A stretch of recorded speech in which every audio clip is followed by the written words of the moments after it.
સુરતમાં senior સિટીઝનને digital arrest કરી 1.5 મહિનામાં 1 કરોડથી વધુ રૂપિયા પડાવી લેવાના ગુનામાં 4 ઇસમોની પોલીસે ધરપકડ કરી છે। આ ચારેય ઇસમોએ બેંક એકાઉન્ટ કમિશનથી ભાડા પેટે આપ્યા હતા। સુરત સાયબર ક્રાઇમ પોલીસે સુરતના સિનિયર સિટીઝનને 1.5 મહિના સુધી ડિજિટલ અરેસ્ટ કરી 1.5 કરોડ રૂપિયા પડાવવાના ગુનામાં પોતાનું બેંક એકાઉન્ટ કમિશનથી આપવાનાર બનાસકાંઠાના પાલનપુરના નરેશ હીરાભાઈ ચૌહાણ, સંજય કુમાર સોલંકી, અબ્દુલ રહેમાન અબ્દુલ શેખ, હર્ષ પ્રવીણભાઈ પરમારની ધરપકડ કરી છે। આ ગુનામાં સાયબર ક્રાઇમ પોલીસે અગાઉ અમદાવાદના કૈલાશબેન ભંડેરી અને રીતેશ અંટાળાની પણ ધરપકડ કરી છે। સુરતના સિનિયર સિટીઝનને 1.5 મહિના સુધી ડિજિટલ અરેસ્ટ કરી દિલ્હી ક્રાઇમ બ્રાન્ચ પોલીસ અને CBI ઓફિસર તરીકેની ખોટી ઓળખ આપી મની લોન્ડરિંગના કેસની દમદાટી આપી ટુકડે 1 કરોડ રૂપિયા પડાવી લીધા હતા। હાલ પોલીસે એકાઉન્ટ ભાડે આપનાર ઈસમોની ધરપકડ કરી છે।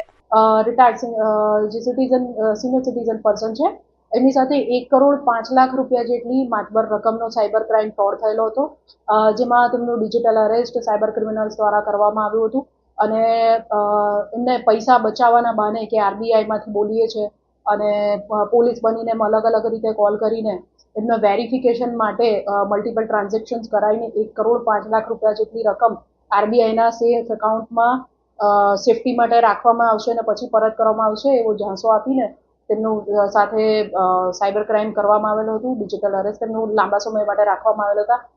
સદર સિનિયર સિટીઝન ફરિયાદી દ્વારા અત્રે સાયબર સેલનો સંપર્ક સાધતા અત્રે એમની ફરિયાદ નોંધવામાં આવેલ હતી, જે અંતર્ગત પાછલા દિવસોમાં સાયબર ક્રાઇમ સેલ દ્વારા અમદાવાદ ખાતેથી 2 આરોપીઓની ધરપકડ કરવામાં આવેલ હતી।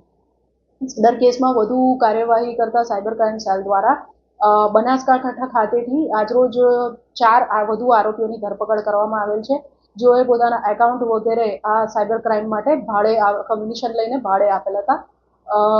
બનાસકાંઠા ખાતેથી જે આરોપીઓની ધરપકડ કરવામાં આવેલ છે તેમાં અબ્દુલ રહેમાન શેખ, નરેશભાઈ હીરાભાઈ રાઘુભાઈ ચૌહાણ, હર્ષભાઈ કરશનભાઈ પરમાર અને સંજય કુમાર કાનજીભાઈ સોલંકી એ 4 આરોપીઓની ધરપકડ કરવામાં આવી છે, જેમાંથી નરેશ ચૌહાણ અને અબ્દુલ રહેમાન શેખ દ્વારા પોતપોતાના એકાઉન્ટ ખોલીને કમિશન ઉપર સંજય સોલંકીને આપવામાં આવેલ હતા, જેઓએ કમિશન લઈને આગળ આ જે એકાઉન્ટ છે સાયબર ક્રિમિનલ્સને વાપરવા માટે પાસ કરેલા હતા અને આ એકાઉન્ટ તેમણે હર્ષ પરમારને આપેલા હતા।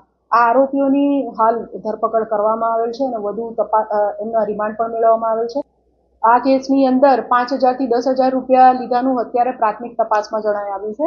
એ ઉપરાંત જે અબ્દુલ રહેમાન છે એના એકાઉન્ટમાં અબ્દુલ રહેમાન શેખના એકાઉન્ટમાં 10 લાખ રૂપિયા અને નરેશ ચૌહાણના એકાઉન્ટમાં 9.5 લાખ રૂપિયા જેટલી રકમ 1 કરોડ જે 5 લાખ ફ્રોડ થયું એ પૈકી આટલા રૂપિયા આ લોકોના એકાઉન્ટમાં હાલ આવેલા હતા। Bureau report H24 news Surat.